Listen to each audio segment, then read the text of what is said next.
मुसलमान, सिख और क्रिश्ती भी हैं। और इस वक्त जो रोजी रोटी और स्वाभिमान की लड़ाई लड़ी जा रही है, उसमें हमें सभी साथ देना बहुत बहुत ज़रूरी है। दोस्तों, ये बम्बई शहर जो है अजीब और गरीब शहर है।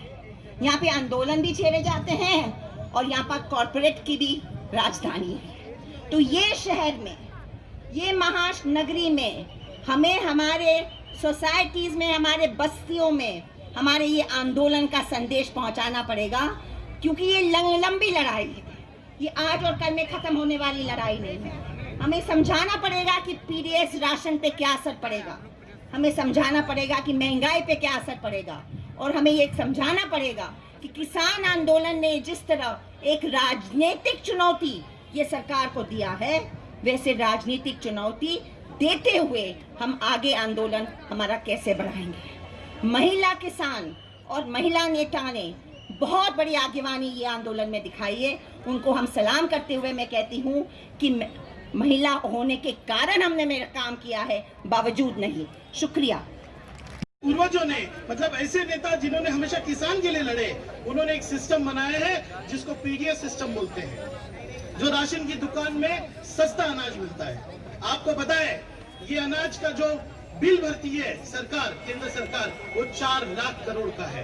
आज ये अदानी और अंबानी, इनकी नजर ये 4 लाख करोड़ जो गरीबों के हैं उनके ऊपर है। आज जो आप खड़े हुए किसानों के लिए, वो आज आप इस अदानी और अंबानी की जो सरकार है उसके ये सपनों को रोकने का काम कर रहे हो।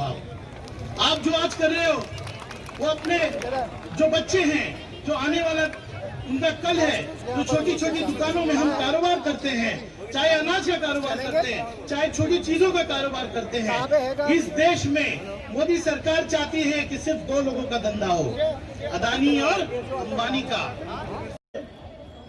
बहुत ही जुझारू नेता श्री जस्टिस कोलसे पाटिल साहब, यहाँ आए हुए तमाम एनजीओज, तमाम पॉलिटिकल पार्टीज, तमाम सोशल वर्कर भाइयों और बहनों, मैं सबसे पहले उन सिख भाइयों को सल्यूट करता हूं जिन्होंने मर्दानगी का सबूत दिया है, जिन्होंने आज मोदी सरकार जो भी आगे बढ़ता है उसे खरीद लेती है, लेकिन इन्होंने साबित कर दिया कि मोदी तू नहीं, तेरे बाप की ताकत नहीं हमें खरीद सके तू, या हमें डरा सके तू। ये हमारे सिख भाई जो बैठे हुए हैं, यकीन जानिए ना झुकने वाले हैं ना बिकने वाले हैं। किसान, इस देश का 65%, 70% लोग किसान हैं।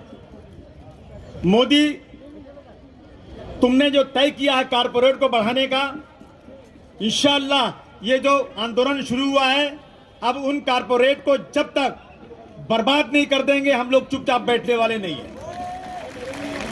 आज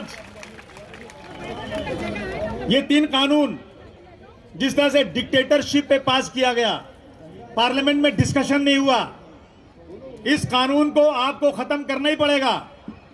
याद रखना दोस्तों, यह आंदोलन सिर्फ किसानों का नहीं है, यह आंदोलन इस देश के 130 करोड़ जनता का है और पूरी जनता को इसका अफेक्ट होने वाला है।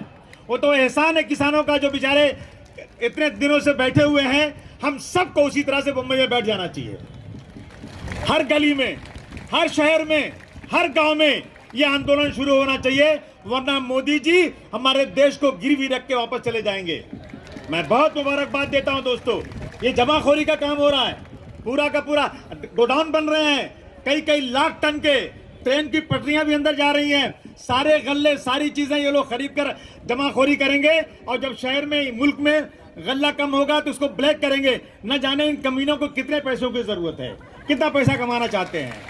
डॉक्टर राम मनोहर लोहिया ने कहा था, जो बड़ी कंपनियां कारपोरेट हैं वो बड़ा काम करें, छोटा काम मझले तबके के लोग, निचले तबके के लोग करें। ये सब कुछ करेंगे, सब्जी भी बेचेंगे, सड़क भी बनाएंगे और गल्ला भी खरीदेंगे। क्या है ये? बंद होना चाहिए।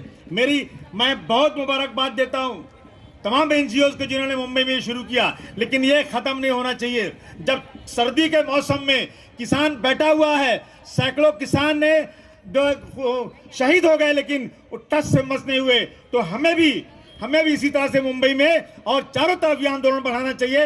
मैं आपका बहुत शुक्रिया अदा करता हूं, आपने मुझे बुलाया, और आपको बहुत बधाई देता हूं कि आप लोगों ने मुंबई में ये मुहिम शुरू किया।